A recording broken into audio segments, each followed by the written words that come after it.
Most controversial banned songs of the 1960s and 1970s. The 1960s and 1970s were a time of rebellion, and music was the voice of the era. But not every song was welcomed. Many were banned or censored for being too bold. Let's dive into 20 of the most controversial songs from this time. The tracks that shook society. Street Fighting Man. Released in 1968, the song resonated with the turbulent atmosphere of the time, reflecting the global unrest and widespread protests. From the anti-war demonstrations in the US to civil rights struggles in Europe, the track captured the frustration and anger of a generation on the brink of major social change. The timing of the song's release was especially poignant, coming just after violent protests erupted during the Democratic National Convention in Chicago. With lyrics like, "Everywhere I hear the sound of marching, charging feet, boy," many feared the song could fuel further unrest. The lines were interpreted as a rallying cry for revolution, leading several US radio stations to ban the song, concerned that it might incite riots. Despite the censorship, Street Fighting Man quickly became an anthem for protest movements worldwide. The song not only cemented the Rolling Stones' place in rock history, but also transformed them into more than just musicians. They became outspoken voices in the political and social landscape of the 1960s. With this track, they demonstrated that rock and roll could be a powerful vehicle for political commentary and rebellion, making them key figures in the soundtrack of social change. Next up is Ohio by Crosby, Stills, Nash & Young, a poignant protest song that was written as a direct response to the shocking Kent State shootings in 1970.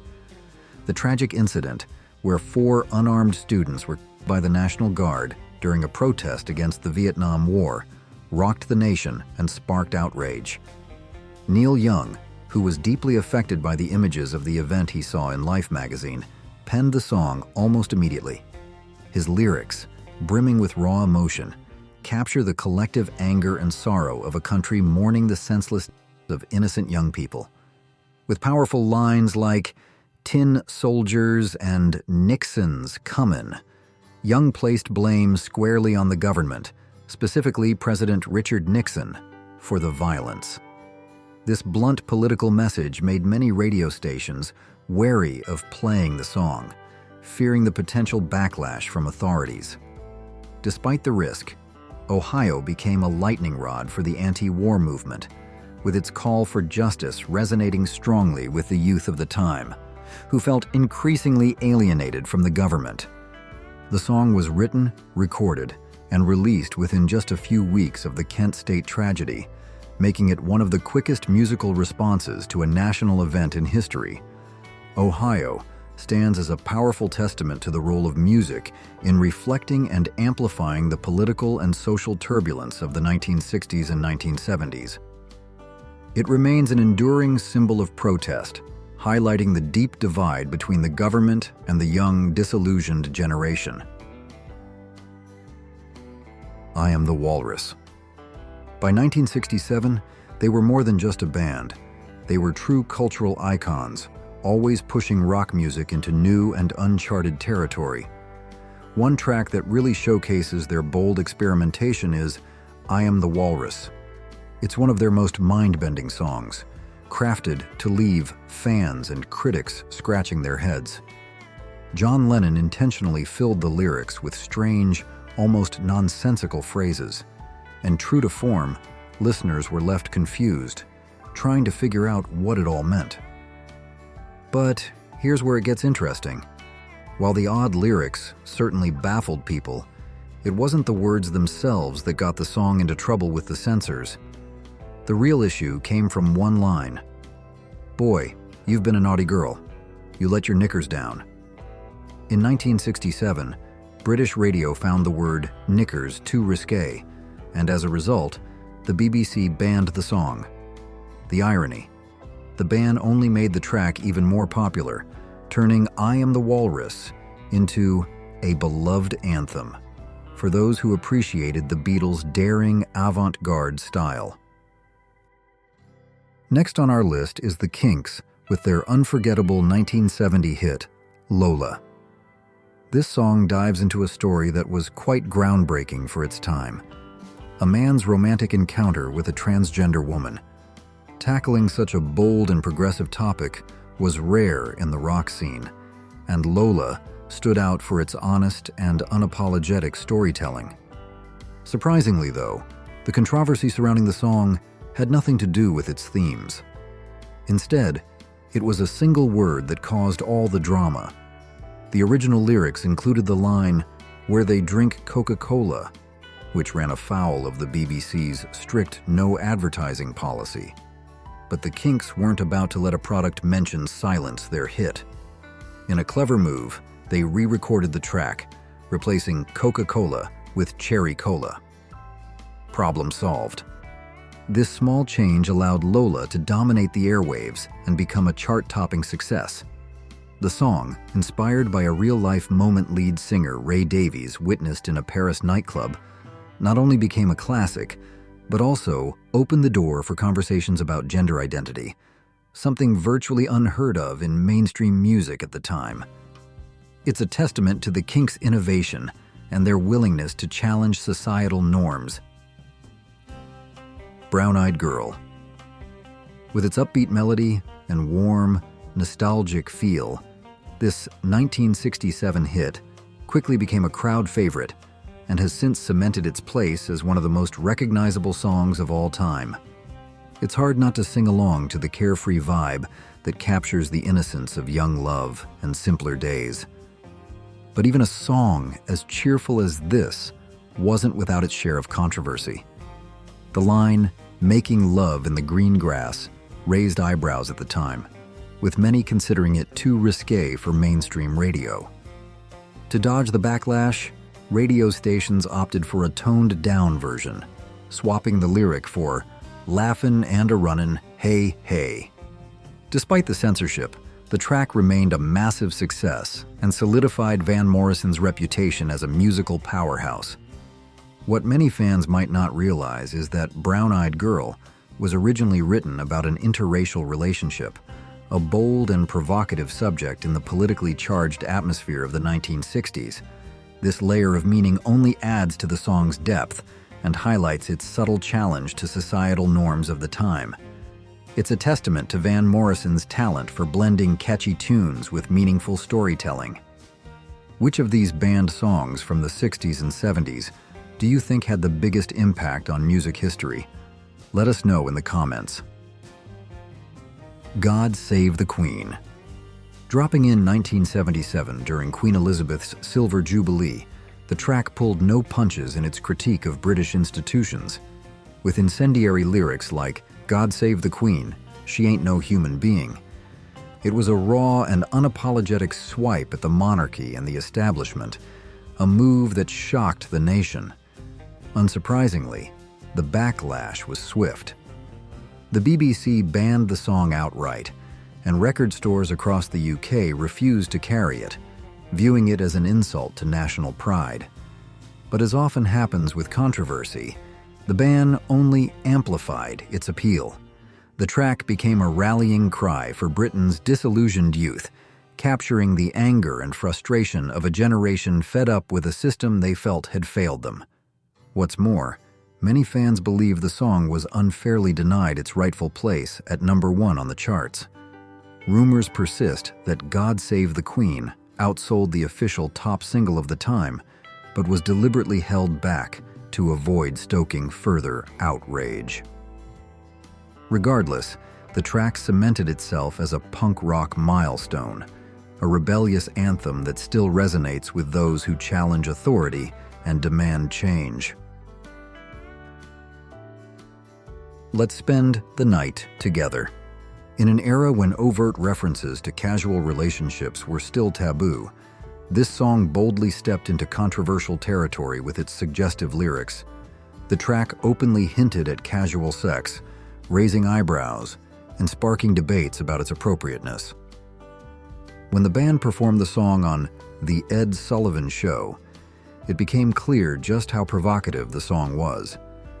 producers insisted Mick Jagger tone it down by changing the lyrics to "Let's spend some time together" for the broadcast.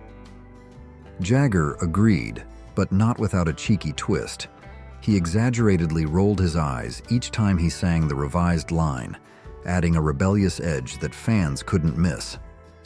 Despite receiving limited airplay in more conservative regions, the song still managed to climb the charts and solidify the Rolling Stones' image as rock's ultimate provocateurs. In some countries, radio stations even flipped the script, heavily promoting the single's B-side, Ruby Tuesday, to sidestep the controversy. But whether played or protested, "Let's Spend the Night Together" became yet another unforgettable moment in the Rolling Stones' storied career. Next up, we have "Light My Fire" by The Doors, a song that ignited the charts in 1967 and solidified the band as legends in rock history.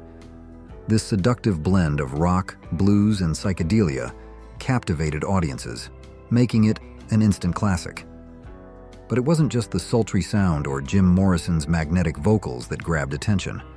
It was the lyrics that stirred up controversy. The line, "Girl, we couldn't get much higher," raised red flags for TV censors who took it as a nod to. When the Doors were booked to perform on The Ed Sullivan Show, producers demanded the band tone it down for the live broadcast. Jim Morrison initially agreed to replace the word "higher" with something less provocative. However, when the moment came, Morrison delivered the original line without hesitation, catching everyone off guard. The rebellious move sealed the Doors' fate. They were banned from the show forever. Yet the fallout only bolstered their image as icons of counterculture defiance. "Light My Fire" became more than just a hit. It was a rallying cry for a generation pushing against societal norms. To this day, it stands as a defining anthem of the 1960s, representing both musical innovation and unflinching rebellion. Imagine. We have John Lennon's iconic track, "Imagine," released in 1971. With its hopeful message of peace, unity, and harmony, the song quickly became a global anthem for dreamers and idealists. Lennon's vision of a world without borders, possessions, or even religion struck a chord with millions who longed for a more compassionate, peaceful world. But not everyone shared this vision. Many critics, especially from conservative circles, were deeply unsettled by Lennon's lyrics. Some saw the song's plea for a world without organized religion or materialism as a subtle promotion of atheism and communism, ideas that were especially controversial during the tense years of the Cold War.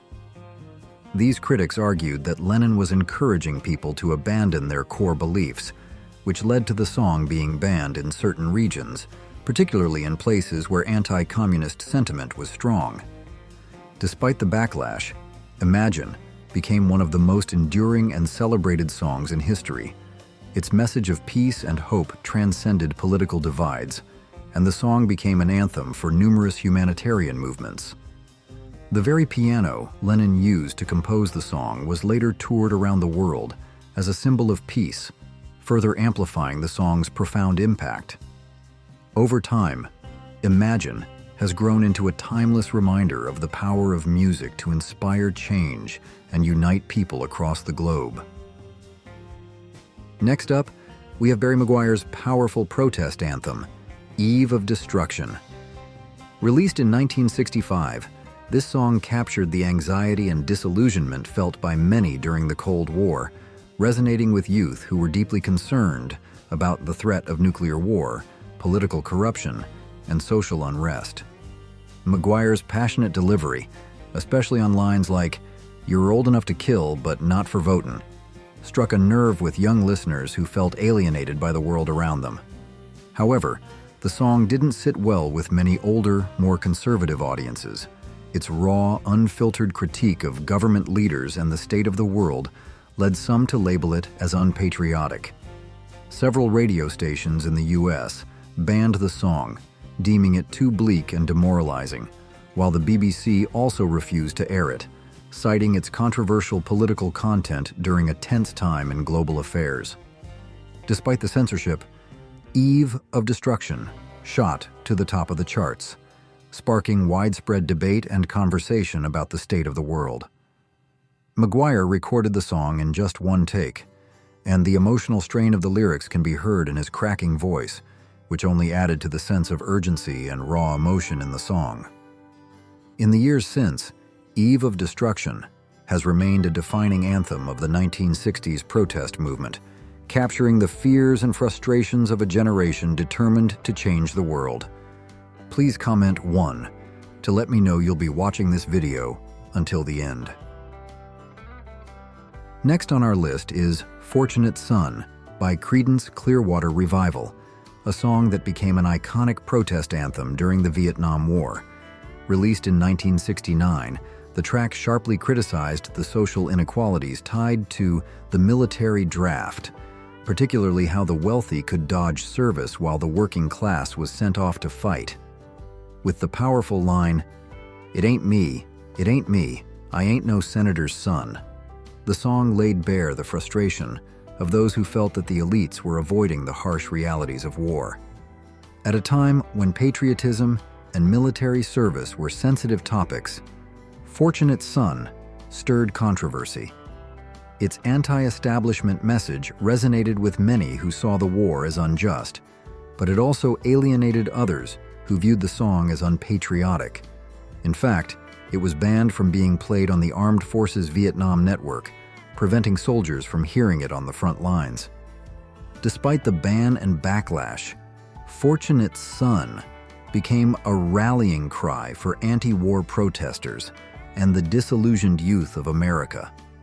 John Fogerty, the band's lead singer and songwriter, famously wrote the song in just 20 minutes, channeling the raw anger and resentment many Americans felt toward the government's handling of the war. Today, Fortunate Son remains a powerful anthem of resistance and a reminder of the power of music to speak truth to power during times of political and social unrest. Tell Laura I Love Her. Tell Laura I Love Her by Ray Peterson is one of those songs that may sound sweet on the surface, but created quite a stir when it was released in the early 1960s. On the surface, it's a heart-wrenching ballad about young love, telling the tragic story of Tommy, a teenager who enters a car race to win the prize money for an engagement ring for his beloved Laura.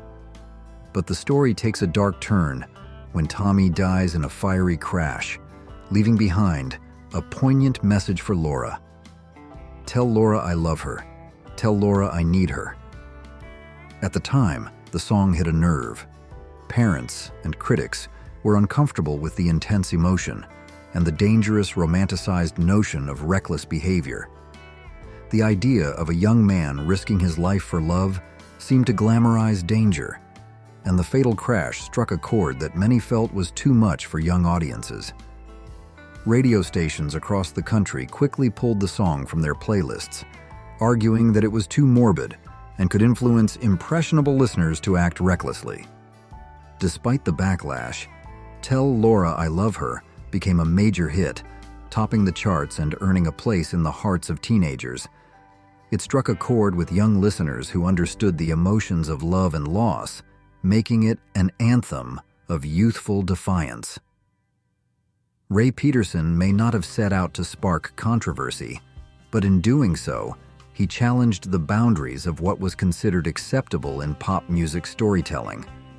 The song's raw emotion and tragic tale became a cultural touchstone, showing how music could stir deep emotions and provoke powerful reactions. My Generation.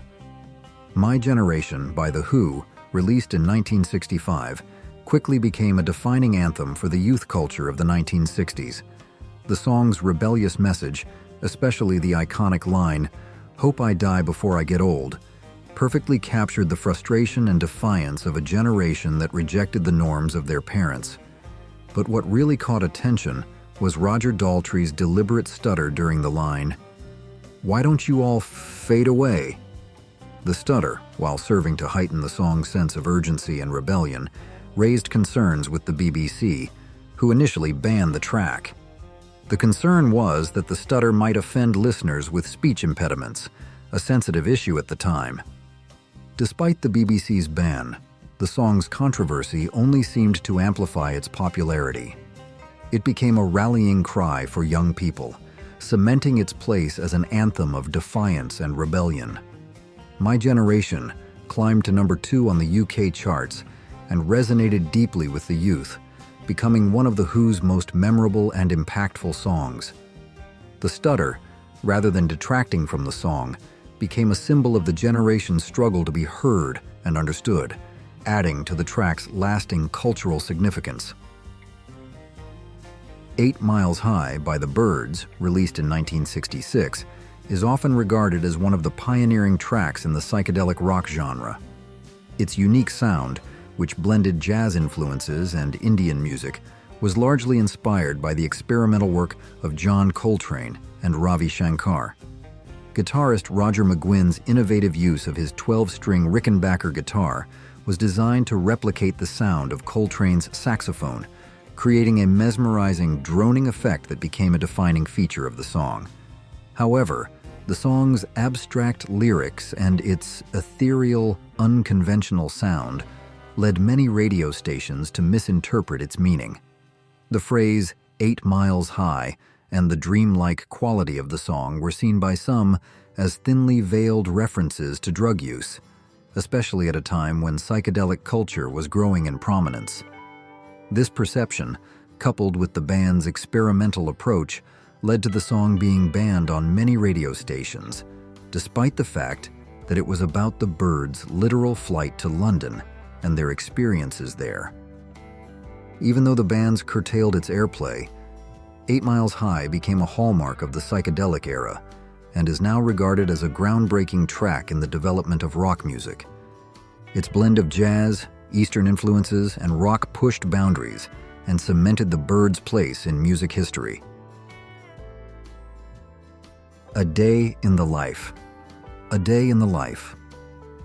By the Beatles, released in 1967 as the closing track of Sgt. Pepper's Lonely Hearts Club Band, is widely considered one of the band's most ambitious and experimental songs. Its blend of surreal lyrics, orchestral arrangements, and shifting musical landscapes made it a defining moment in rock history. However, it was also a source of controversy, particularly due to the line, "I'd love to turn you on," which the BBC interpreted as a reference to drugs. At the height of the counterculture movement, drug use was a sensitive issue, and many authorities feared that popular music could encourage young people to experiment with substances.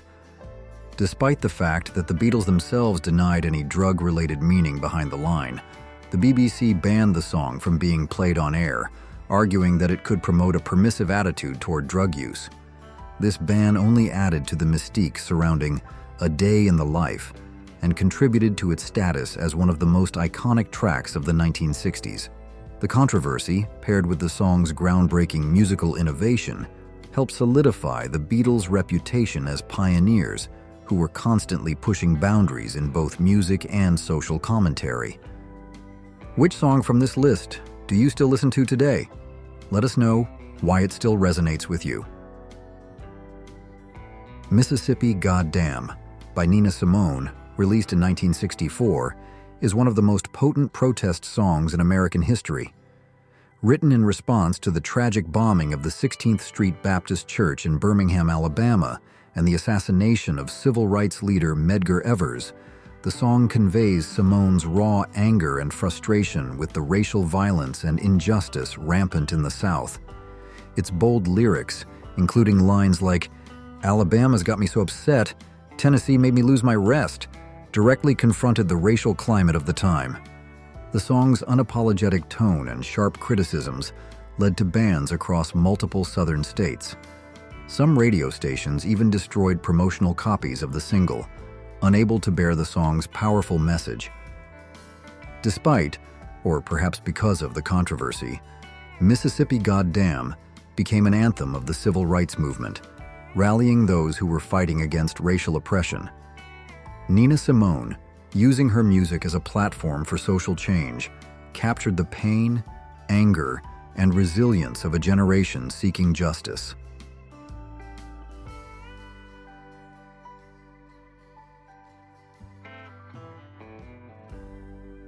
The Fish cheer, I-Feel-Like-I'm-Fixin to Die rag, by Country Joe and the Fish, released in 1965, became an iconic anti-Vietnam War anthem, combining humor with powerful political commentary.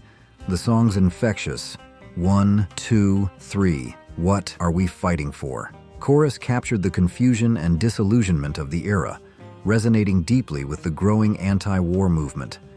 Its satirical tone critiqued the senselessness of the war, and it became an anthem for young Americans questioning the conflict. However, controversy arose during live performances when Country Joe McDonald led the band in a modified version of the song's cheer, replacing the word fish with an expletive.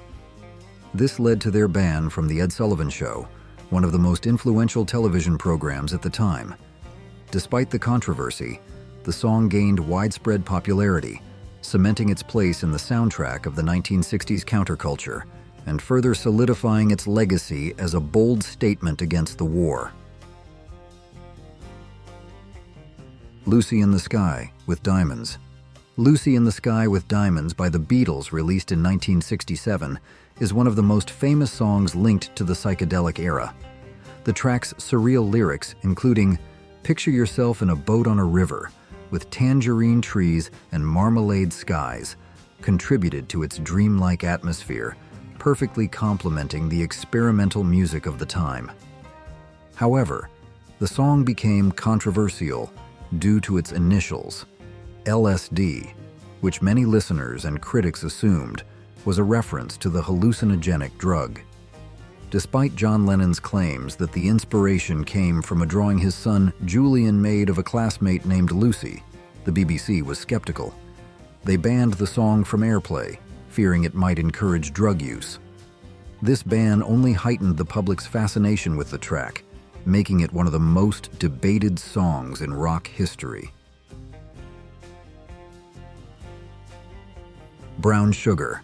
Brown Sugar by the Rolling Stones, released in 1971, became one of the band's most iconic hits with its infectious riff and energetic performance. However, the song's controversial lyrics, which reference slavery, interracial relationships, and drug use, sparked significant debate. The opening line, "Gold Coast slave ship bound for cotton fields," immediately set a harsh tone, addressing themes of historical oppression.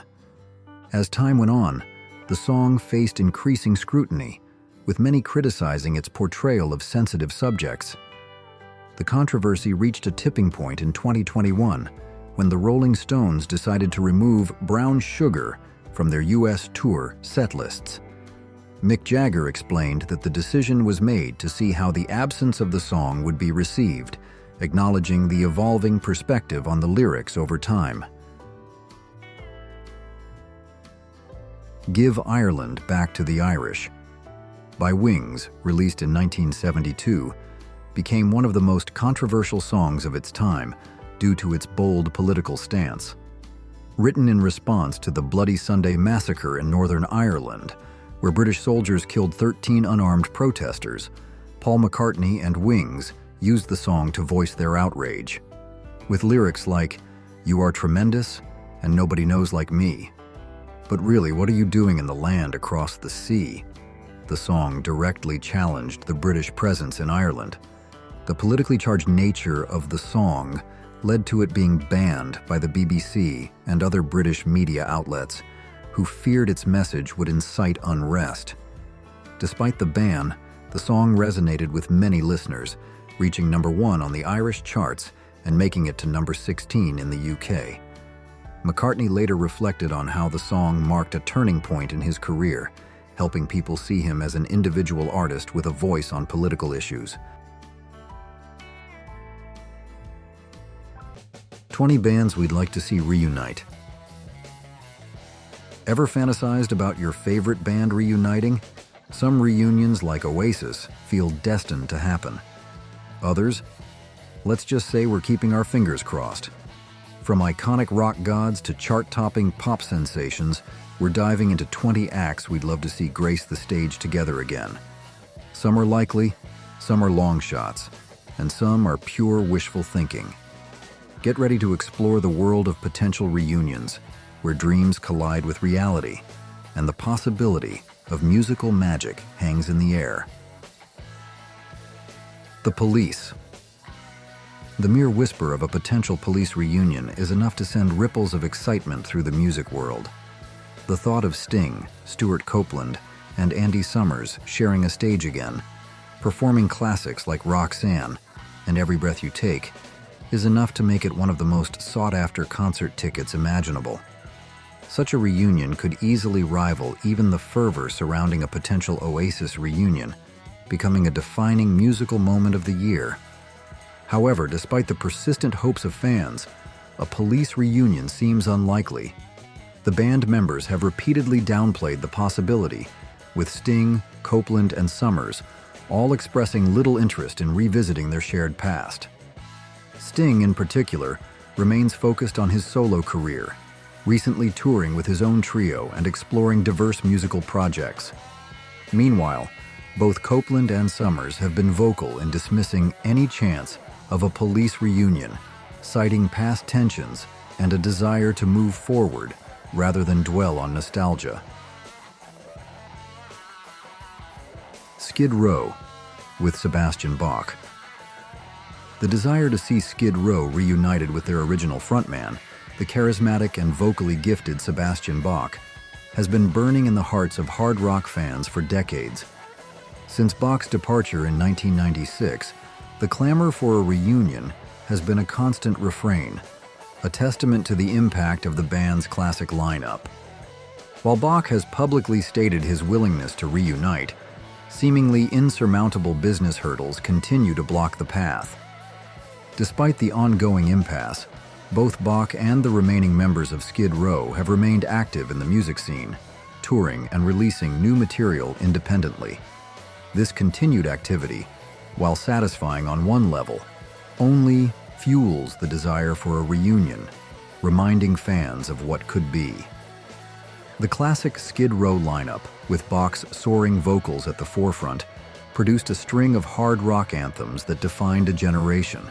The thought of hearing those songs performed live once more, with the original band members together on stage, is a powerful draw for fans who remember the band's heyday. The hope, though often tested, remains alive. The potential for a reunion tour, even a one-off performance, would be a monumental event, a celebration of the music that brought them fame and a chance to mend fences and create new memories. While business disagreements may continue to cast a shadow over the possibility, the enduring appeal of the classic Skid Row lineup, with Sebastian Bach at the microphone, ensures that fans will continue to hold out hope for a reunion. The question remains, can they overcome their differences and deliver the reunion that fans have been craving for so long? The White Stripes. The possibility of a White Stripes reunion feels more remote than ever.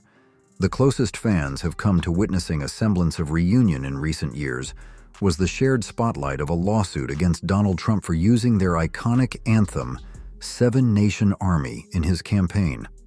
This legal entanglement, while uniting them in a shared cause, highlighted the distance between the two musically. Jack and Meg White haven't performed as the White Stripes since 2011, and Meg has largely retreated from the public eye, effectively retiring from the rock and roll lifestyle. Jack White, on the other hand, has continued to thrive as a solo artist and collaborator, consistently releasing new music and touring extensively. His prolific output and ongoing musical exploration further underscore the diverging paths of the former duo. While a reunion would undoubtedly be a monumental event, generating immense excitement and demand, the circumstances make it seem highly improbable. The White Stripes, with their minimalist setup, raw energy, and undeniable chemistry, left an indelible mark on the rock music landscape. Their music continues to resonate with fans, their stripped-down sound and blues-infused rock and roll inspiring countless musicians. While the prospect of seeing them perform together again remains a tantalizing fantasy, the reality is that a White Stripes reunion seems to exist only in the realm of dreams. Should they ever defy expectations and take the stage together again, it would undoubtedly be one of the most sought-after tickets in music history. For now, however, fans can only cherish the memories and the music they left behind. Black Sabbath. The heavy metal world has been buzzing with whispers and rumors for the past year or so. Could we possibly see a reunion of the original iconic Black Sabbath lineup?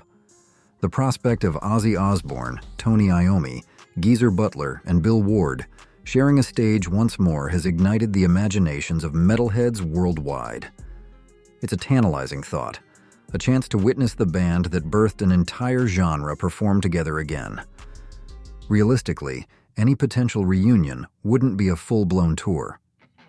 Both Ozzy Osbourne and Bill Ward have faced significant health challenges in recent years, making extended touring a highly unlikely prospect. Even a short series of concerts would be a logistical and physical hurdle. However, a one-off performance, a special event appearance, even a brief, tightly focused set at a major music festival, these scenarios remain within the realm of possibility. Imagine the seismic impact of Black Sabbath appearing unannounced at a festival like Coachella or Download, performing a handful of their seminal tracks like Paranoid or Iron Man. It would be a moment for the ages, a historical footnote in the annals of heavy metal. Talking Heads. Talking Heads, a band whose influence on new wave and art rock remains undeniable, offered fans a brief glimmer of hope in June 2024. The band members, David Byrne, Chris Frantz, Tina Weymouth, and Jerry Harrison, reunited to celebrate the 40th anniversary of their acclaimed concert film, Stop Making Sense. The reunion, while heartwarming for fans, seemed to be more of a commemorative event than a precursor to anything more substantial. Despite maintaining relatively cordial relationships over the years, a full-fledged Talking Heads reunion remains unlikely. Since the band's breakup in 1991, the musical paths of the individual members have diverged significantly. While the husband and wife duo of Frantz and Weymouth have remained active in various musical projects, David Byrne has often been seen as the wild card, pursuing a diverse range of artistic endeavors, from solo music to Broadway productions. His eclectic and often experimental approach to creativity has made him a somewhat unpredictable figure, making a Talking Heads reunion seem less and less probable with each passing year. Led Zeppelin. The yearning for a Led Zeppelin reunion has been a constant hum in the rock and roll universe ever since the band's tragic end in 1980, following the death of drummer John Bonham. Their music remains a cornerstone of classic rock, their influence echoing across generations. The 2007 Ahmet Ertegun tribute concert in London, featuring Robert Plant, Jimmy Page, John Paul Jones, and John Bonham's son Jason on drums, offered a tantalizing glimpse of what could be. The performance was electrifying, a reminder of the band's unparalleled power and chemistry. It reignited the hopes of millions, sparking rumors and speculation about a potential full-scale reunion. However, despite the success of the tribute concert and the fact that all three surviving members, as well as Jason Bonham, remain active in the music industry, nothing further has materialized. The reasons are complex and often shrouded in speculation. Robert Plant, in particular, has seemed reluctant to revisit the Zeppelin catalog in a major way, preferring to explore different musical avenues. While Page and Jones have expressed more openness to a reunion, the ultimate decision rests on the collective will of all involved. One Direction. The boy band. One Direction, a Simon Cowell-crafted phenomenon that launched the global superstar Harry Styles, may have gone on hiatus in 2015, But the whispers of a reunion have never truly faded. The band's massive fan base, still fiercely loyal, clings to the hope of seeing Harry, Louis Tomlinson, Niall Horan, Liam Payne, and Zayn Malik together on stage once more. The frenzy that surrounded One Direction in their heyday was unlike anything seen in recent pop history, and the potential for a reunion reigniting that passionate devotion remains incredibly high. Reports surfaced in 2021 suggesting that the former bandmates had been in communication, discussing the future of One Direction and the possibility of a comeback. While no concrete plans were revealed, the mere suggestion of dialogue was enough to send the internet into overdrive, with fans dissecting every word and speculating about what the future might hold. The individual members have all embarked on successful solo careers, but the collective power of One Direction remains a potent force. Which of these reunions would you be most excited to see happen? Let us know why. The Firm. The Firm, a supergroup that briefly blazed across the rock scene in the mid-1980s, holds a special place in the hearts of classic rock aficionados. Featuring the powerhouse vocals of Paul Rodgers, of Free and Bad Company fame, the legendary guitar work of Jimmy Page, Led Zeppelin, the innovative bass lines of Tony Franklin, and the solid drumming of Chris Slade, Manfred Mann's Earth Band, the Firm was a force to be reckoned with. While they only released 2 studio albums, their impact was significant, showcasing a potent blend of blues rock and hard rock. Today, the possibility of a reunion remains a tantalizing prospect. Jimmy Page has consistently expressed his openness to new projects and collaborations, demonstrating a restless creative spirit that continues to drive him.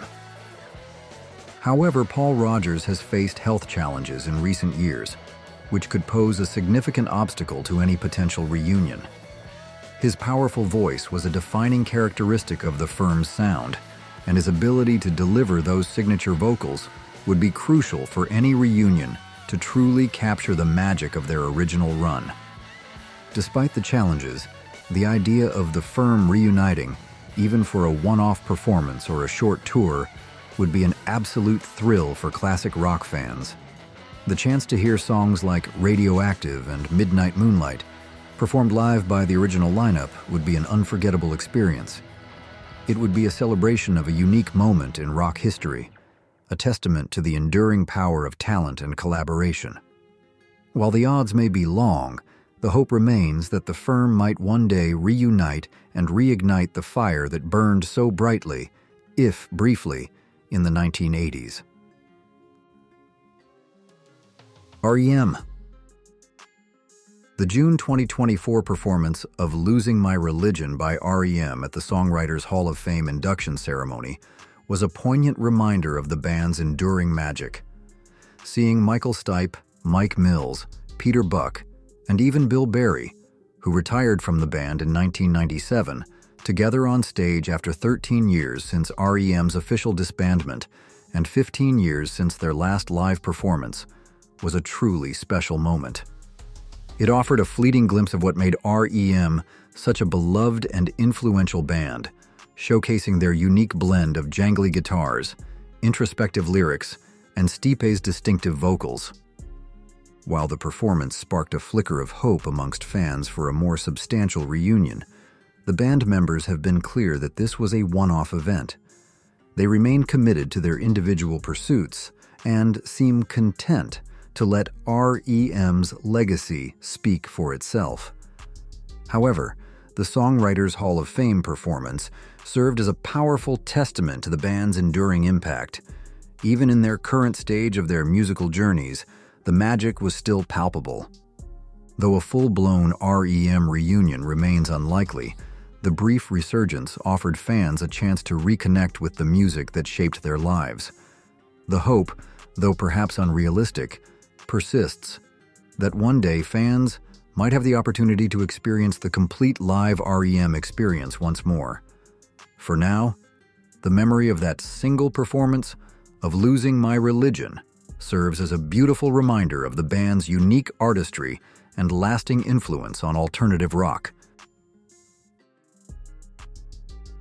The Sex Pistols with Johnny Rotten. The idea of a Sex Pistols reunion with Johnny Rotten, John Lydon, at the helm is pure punk rock fantasy. The chances of seeing Rotten back on stage with Steve Jones, Paul Cook, and Glenn Matlock are about as slim as witnessing the resurrection of dinosaurs. The band's history is riddled with conflict and animosity, making any kind of reunion seem improbable, bordering on impossible. However, the sheer chaos and unpredictability that would likely ensue from such a reunion is precisely what makes the idea so alluring. The Sex Pistols were never about polished perfection or harmonious collaboration.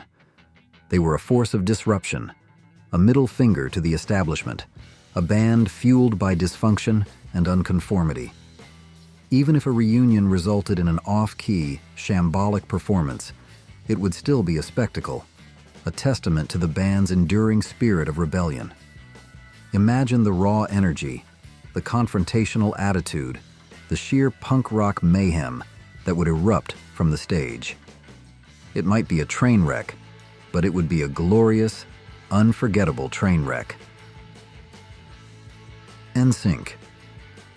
The brief but impactful NSYNC reunion at the 2023 MTV Video Music Awards sent shockwaves through pop culture, sparking a frenzy of speculation about a potential full-scale comeback. Seeing Justin Timberlake, Joey Fatone, Lance Bass, Chris Kirkpatrick, and J.C. Chases together on stage, even just to present an award, was enough to send fans, including a visibly excited Taylor Swift, into a nostalgic meltdown. It was a potent reminder of the band's immense popularity and the enduring appeal of their music. The reunion wasn't entirely out of the blue. The group had already collaborated on the single Better Place for the Trolls Band Together soundtrack, hinting at a thawing of any past tensions and a willingness to work together again. This fueled the already simmering rumors of a more substantial reunion, perhaps a tour, a new album, or even a Las Vegas residency. While Justin Timberlake's recent personal controversies might complicate matters, the possibility of a full NSYNC reunion remains tantalizingly within reach. Destiny's Child. The 2023 reunion of Destiny's Child members in Houston during Beyoncé's Renaissance World Tour sent shockwaves through the pop culture landscape. Seeing LaToya Luckett, Latavia Robertson, Kelly Rowland, and Michelle Williams together with Beyoncé was a truly iconic moment, instantly becoming one of the most talked about entertainment events of the year. While it was a heartwarming display of camaraderie and shared history, it also ignited a spark of hope in fans dreaming of a full-fledged Destiny's Child reunion. The reality, however, is that the former members haven't performed together in any significant capacity for quite some time. While their individual careers have taken different paths, the collective power of Destiny's Child remains undeniable. Their impact on R&B and pop music is undeniable, from their early hits like No No No to their era-defining anthems like Survivor and Independent Women. The thought of these powerhouse vocalists harmonizing once more is enough to send shivers down the spines of fans worldwide. ABBA. The Swedish pop sensation that dominated the airwaves in the 70s and 80s sent ripples of excitement through the music world with their unexpected reunion in 2022. This wasn't a full-blown tour, mind you, but the release of Voyage, their first studio album in 4 decades.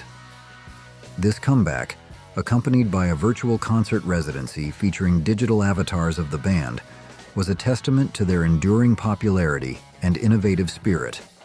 Fans who had grown up with their infectious melodies finally had something new to celebrate, while a new generation discovered the magic of ABBA.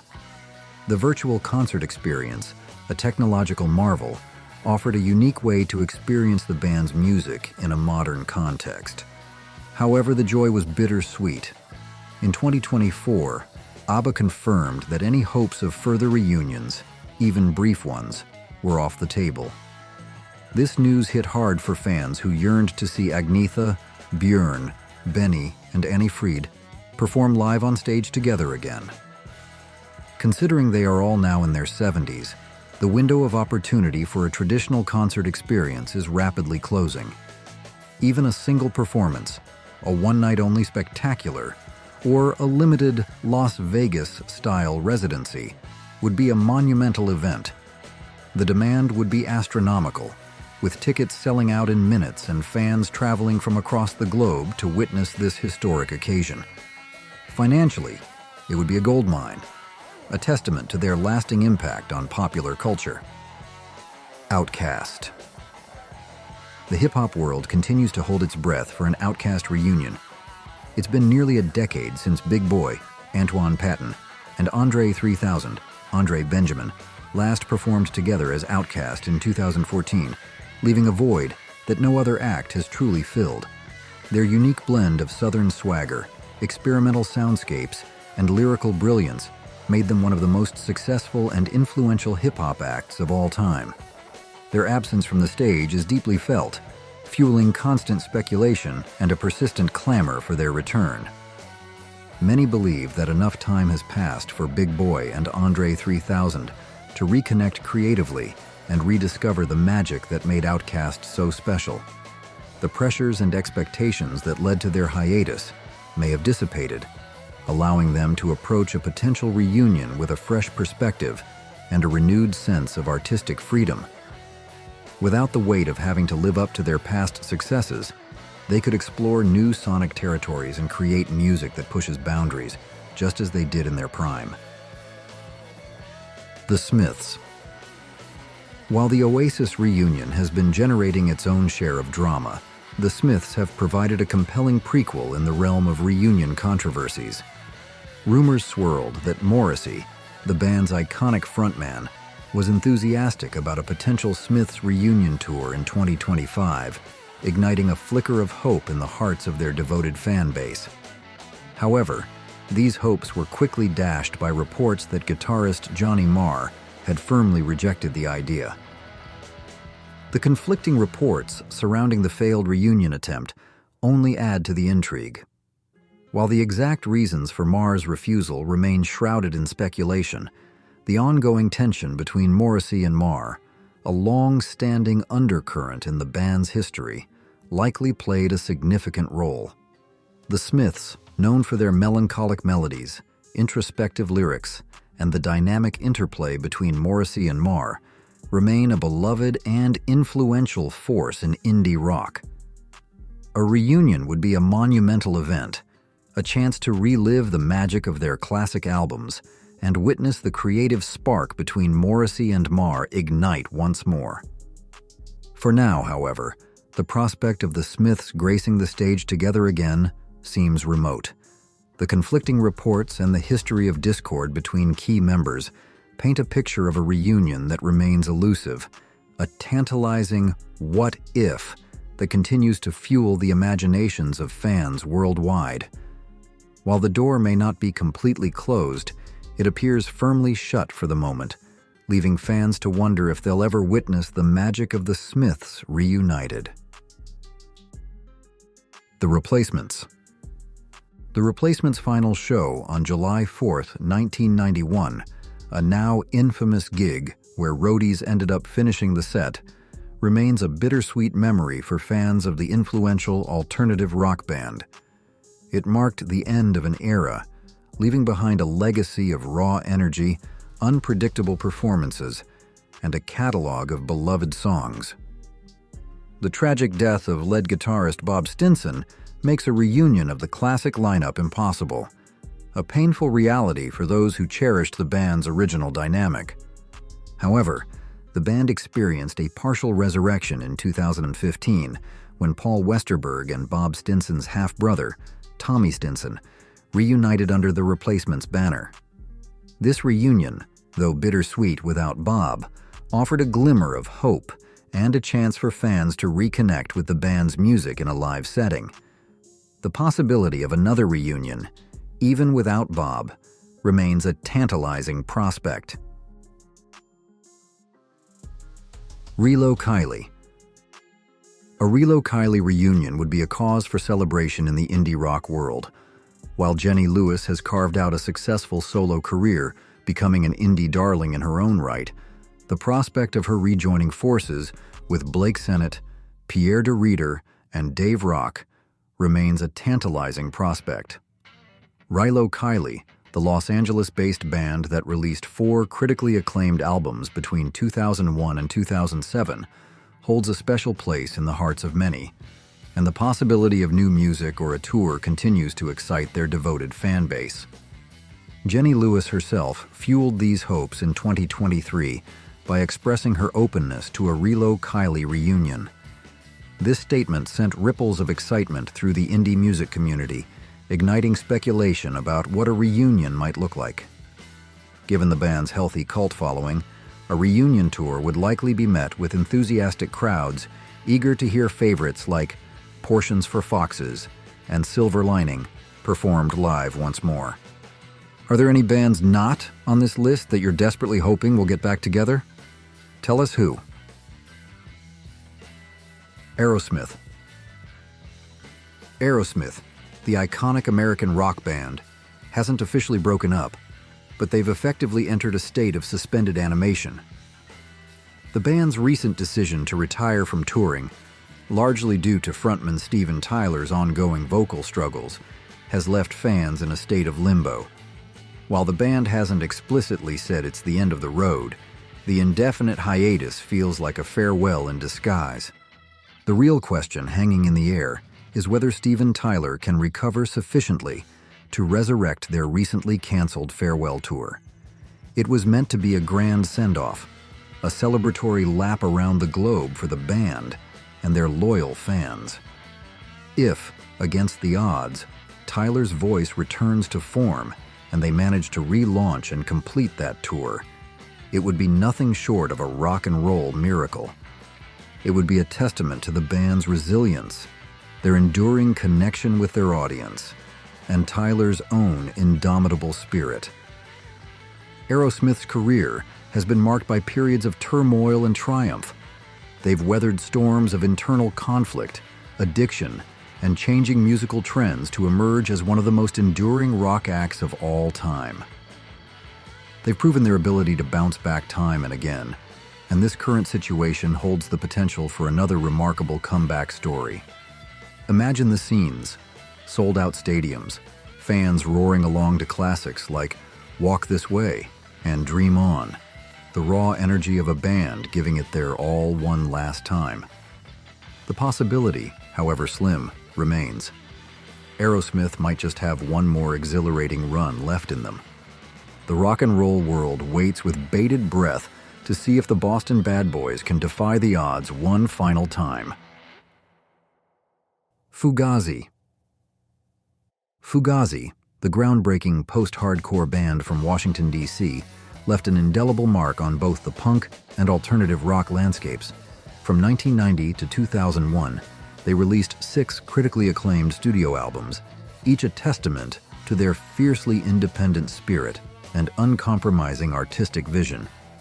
Picking up the torch from pioneering bands like Minor Threat, which featured Fugazi frontman Ian MacKaye, Fugazi carved their own path, influencing countless bands with their DIY ethic, politically charged lyrics, and explosive live performances. Since 2003, the band has been on an indefinite hiatus, a phrase that has become synonymous with cautious optimism and lingering hope within their dedicated fan base. While the members, Ian MacKaye, Guy Picciotto, Joe Lally, and Brendan Canty, are still active in various musical projects, and some have even collaborated in different configurations, a full-fledged Fugazi reunion remains elusive. The possibility hangs in the air, a tantalizing what if that continues to fuel speculation and discussion. Please comment 1 to let me know you'll be watching this video until the end. Daft Punk. Daft Punk, the enigmatic French electronic music duo, remains one of the most hotly discussed acts when the topic of reunions arises.